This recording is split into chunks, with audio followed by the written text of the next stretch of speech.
اعوذ باللہ من الشیطان الرجیم بسم اللہ الرحمن الرحیم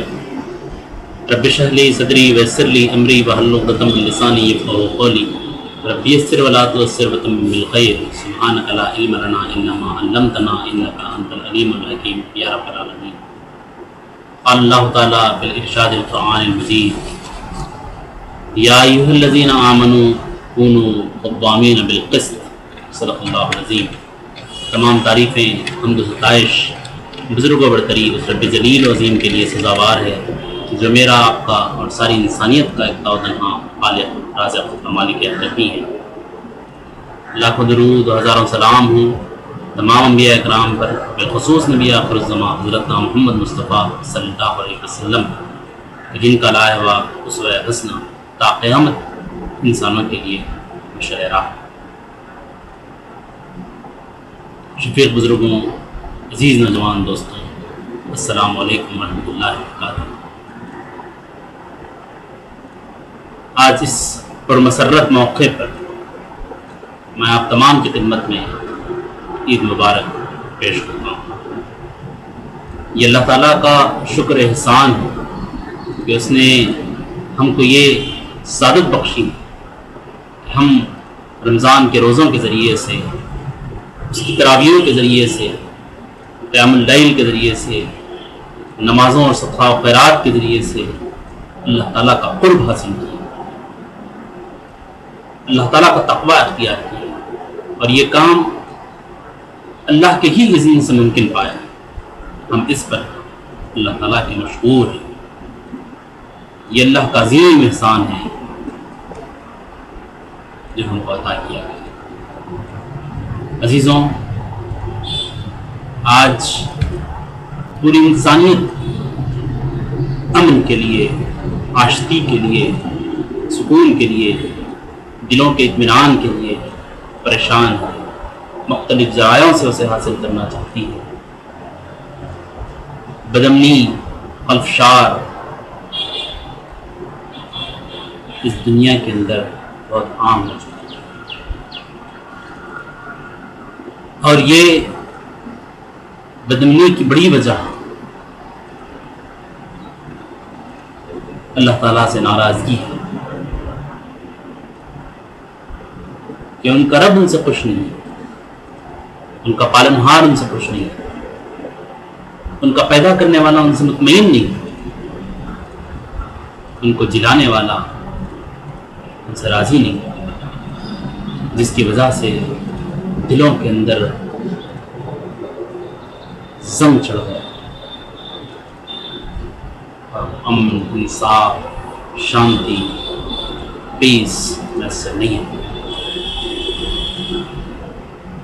اور اسے حاصل کرنے کے لیے، اسے ریگین کرنے کے لیے، اس دنیا میں اسے واپس لانے کے لیے امت مسلمہ کو اس دنیا کے اندر بھیجا گیا، اس دنیا میں مبعوث کیا گیا، اس منصب پر فائز کیا گیا کہ وہ در حقیقت انسانوں کو انسانوں کی غلامی سے نکال کر اپنے رب کی بندگی کے اندر لائے۔ وہ در حقیقت انسانوں کے درمیان جو مسائل، جو مشکلات، جو پریشانیاں ہیں، اسے حل کرے، اور اسے حل کرنے کے لیے جو ہدایات، اپنے رب کو راضی کرنے کے لیے، انسانوں کے مسائل کو حل کرنے کے لیے، دنیا میں ایک امن کی زندگی گزارنے کے لیے، آخرت میں نجات کے لیے جو راستہ، جو ذریعہ انہیں عطا کیا گیا ہے، کتاب اللہ ہے۔ اور یہ کتاب کی عظمت اتنی زیادہ ہے کہ اس کے نزول کے نتیجے میں پورے مہینے کے روزوں کو فرض قرار دے دیا۔ اس کے نزول کے نتیجے میں جس رات میں نازل کیا گیا ہے وہ شب قدر کی رات ہے، 1000 مہینوں سے زیادہ اس کی افضلیت قرار دی گئی۔ اور یہ کتاب در حقیقت عدل کو قائم کرنے کے لیے، انصاف کو قائم کرنے کے لیے، سماج کے اندر برابری کو قائم کرنے کے لیے، انسانوں کے مسائل کو حل کرنے کے لیے، عظمت انسانی کو بحال کرنے کے لیے اس دنیا میں بھیجا گیا۔ اور یہ کام کرنے کے نتیجے میں، یا پھر اس کام کو کرنے کے لیے جن شخصیات کا درکار ہے، ان شخصیات کو بنانے کے لیے، ان شخصیات کو پیدا کرنے کے لیے، ویسی شخصیت کو نکھارنے کے لیے، وہ اخلاق و کردار ایک شخصیت میں پیدا کرنے کے لیے یہ پورے رمضان کا ایک پروگرام اسے سیٹ کرتا ہے۔ اور جب وہ پیدا ہو جاتی ہے تو اس کے نفاذ کے نتیجے میں جو خوشی اور مسرت اسے محسوس ہوتی ہے، جو تقویٰ کی کیفیت اس میں پیدا ہوتا ہے، اللہ سے محبت کی جو کیفیت پیدا ہوتی ہے، اس سے ڈر کی جو کیفیت پیدا ہوتی ہے، اس پہ ایمان و یقین کی جو کیفیت پیدا ہوتی ہے، اور اس کیفیت کے نتیجے میں یہ اس کے احکامات کو دنیا میں نافذ کرنے کے لیے جو آمادہ ہوتا ہے، اور اس سے جو خوشی اسے میسر ہوتی ہے، اس خوشی کا نام ہے ایک فطر۔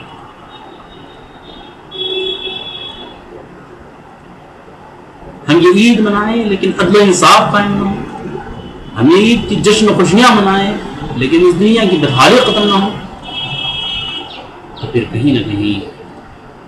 کمی واقع ہو رہی ہے۔ جس اسپرٹ کے ساتھ یہ عید کا دن دیا گیا ہے،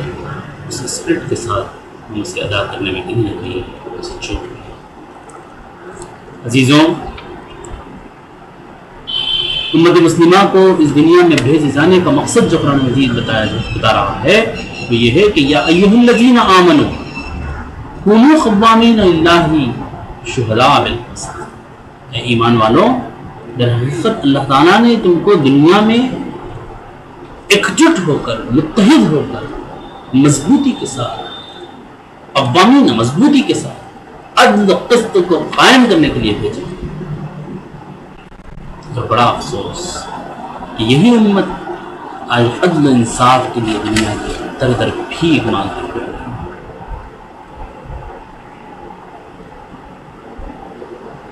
اس کائنات کی فطرت کے مطابق جس امت کو عدل کے لیے قائم کیا گیا ہے، وہ امت اگر اس منصب سے ہٹ جائے، ان فرائض سے کنارہ کشی اختیار کر لے، تو پھر اس دنیا کے اندر قسم بخدا عدل و قسط قائم نہیں ہو سکتی۔ اس کو وہ منصب کو سمجھنا ہوگا، اس کو وہ ذمہ داریوں کو جاننا ہوگا، اس کے تحت اس کو عدل و قسط قائم کرنا ہوگا۔ اسی عدل و قسط کے قیام کے نتیجے میں جو خوشی میسر ہوتی ہے،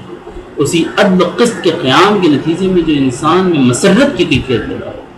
انسانوں کو انسانوں کی غلامی سے نکال کر اس کے حقیقی معبود کی غلامی میں اور بندگی میں لانے میں جو انسان کو مسرت محسوس ہوتی ہے، اللہ کا تقوی اختیار کرتے ہوئے حق گوئی کی بات کہنا،